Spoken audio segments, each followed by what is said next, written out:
Good morning, everybody. Let me begin by pointing out that although Washington is supposed to be a town of sharp elbows, it's getting a little carried away. For those of you who are worried about my lip, I should be okay. The doctor has given me a clean bill of health, and I will continue to be playing basketball whenever I get a chance. In fact, I played yesterday with Sasha and Malia, and they took it easy on me because they were feeling pity. I hope everybody had a great Thanksgiving, but now it's time to get back to work. Congress is back in town this week, and I'm looking forward to sitting down with Republican leaders tomorrow to discuss many issues. Foremost among them, the American people's business that remains to be done this year. My hope is that tomorrow's meeting will mark a first step towards a new and productive working relationship, because we now have a shared responsibility to deliver for the American people on the issues that define not only these times, but our future. And I hope we can do that in a cooperative and serious way. Our two most fundamental challenges are keeping the American people safe and growing our economy.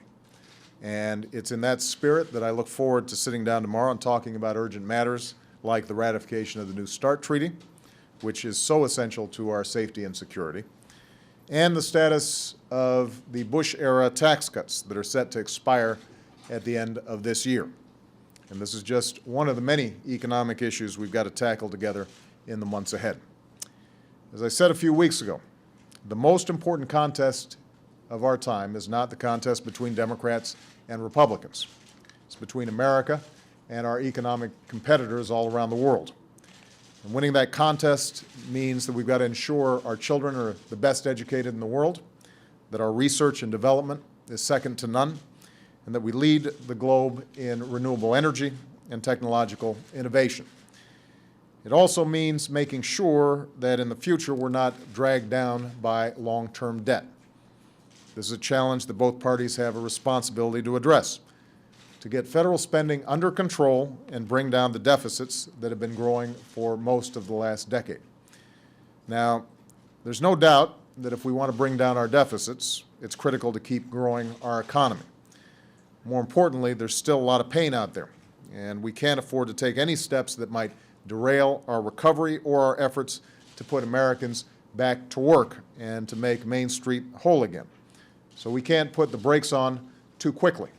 And I'm going to be interested in hearing ideas from my Republican colleagues as well as Democrats about how we continue to grow the economy and how we put people back to work. But we do have to correct our long-term fiscal course. And that's why earlier this year I created a bipartisan deficit commission that is poised to report back later this week with ideas that I hope will spark a serious and long overdue conversation in this town. Those of us who have been charged to lead will have to confront some very difficult decisions. Cutting spending we don't need in order to invest in the things that we do.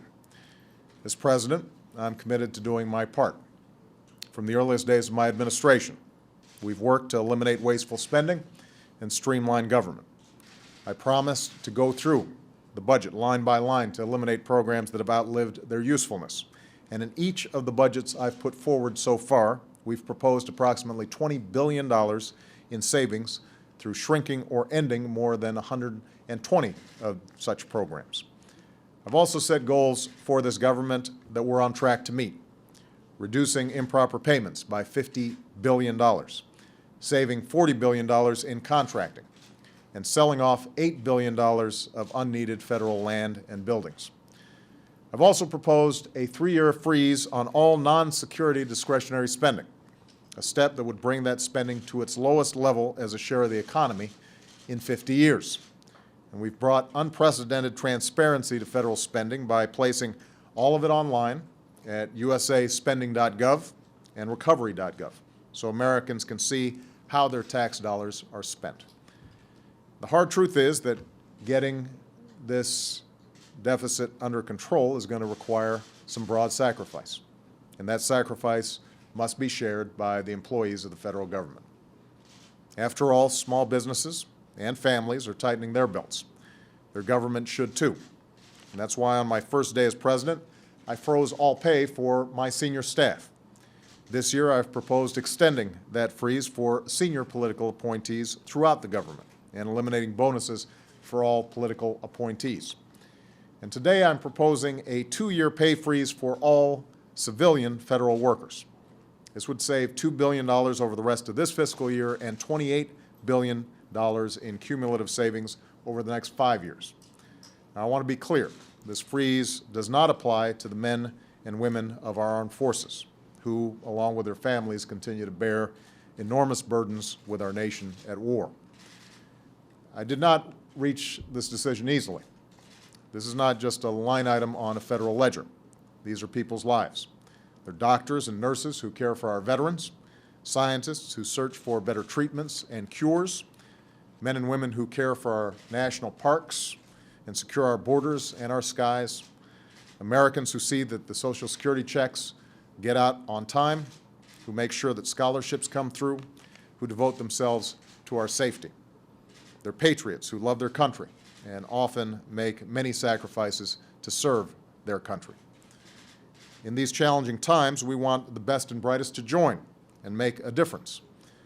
But these are also times where all of us are called on to make some sacrifices, and I'm asking civil servants to do what they've always done, play their part. Going forward, we're going to have to make some additional very tough decisions that this town has put off for a very long time.